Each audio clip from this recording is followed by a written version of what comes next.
saw them firsthand. I mean, the four Swans midfielders could be the All-Australian. They won't be, but they could be, couldn't they?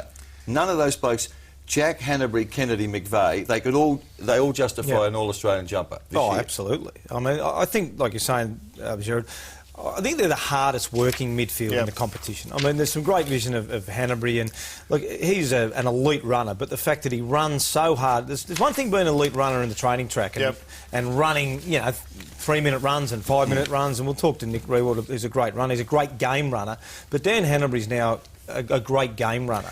He is, and his work rate is, I think, being only surpassed, in his own words, by Kieran Jack. The most amazing thing I saw in that game was the words that came out of Dan Hanbury's mouth after the match. He was asked who was the #1 midfielder at the Sydney Swans, and this is his response. So who's the best midfielder in this team? It's got to be you right now, doesn't it? Oh, mate, there's no doubt. I'm telling you, there's no doubt Kieran Jack's the best going around, mate. He's the hardest two-way runner, I reckon, in the comp, mate. So, he's one of the guys that leads from the front, and everyone tries to go follow his lead.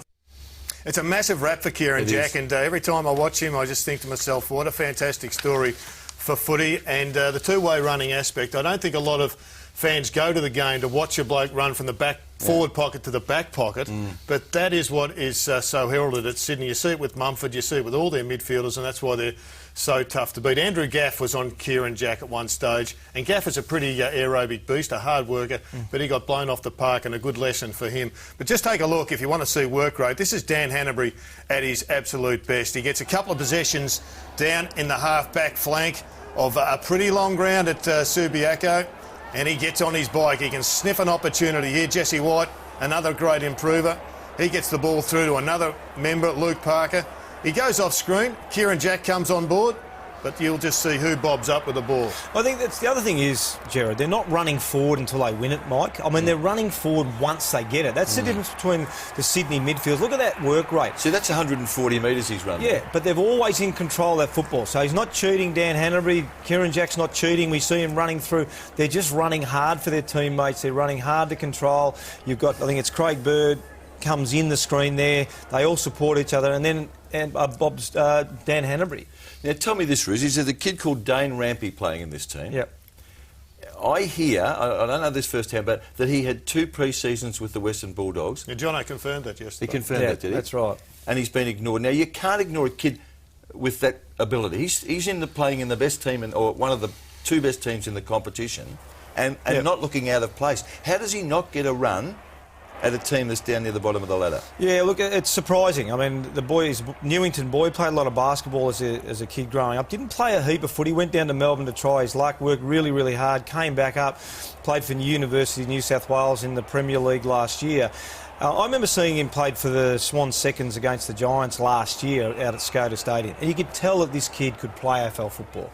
He has all the things that you see now. He's an elite runner. He runs about a 10-minute 3K. He's got good speed. He's got good courage.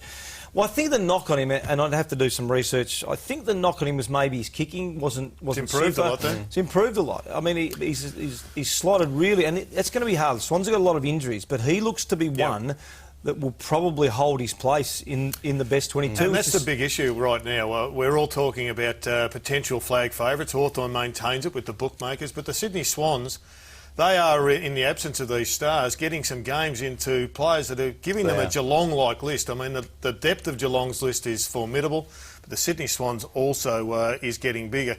And they've got another bloke, Jesse White, who has come through the system. I thought he was just about gone. We mentioned him last year on the couch, but he is at the penny's drop with Jesse, and he's now has got a work rate to match his ability. Look, he's got super talent, Jesse. There's never been the size of him, Michael. His size, but you're right, and it seems that what's happening at the moment, the senior players are dragging some of these young players up, Mike, and that's the standards that's set. You look at this, and the great thing about the finish here, Gerard, it's not a dribble kick along the ground. He goes for the standard drop punt over the umpire's hat, Michael, and you've got to love that. And we'll took a look at a couple of goals later on by a few Geelong boys. Is he 6'6"?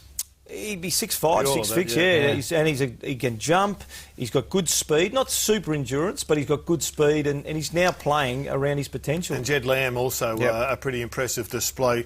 One final word on the West Coast Eagles, who are struggling at the present time, we all know, is the form of Eric McKenzie. Before we move on, I think Eric McKenzie just needs some recognition for his fantastic year.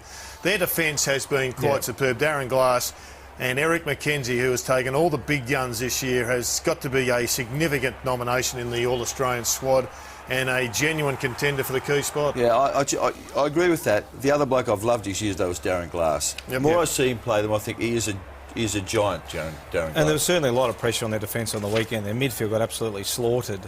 Very few inside 50s, particularly for the first 3 quarters. So their defence held up reasonably well, given the delivery and the dominance of Sydney's midfield. Bombers.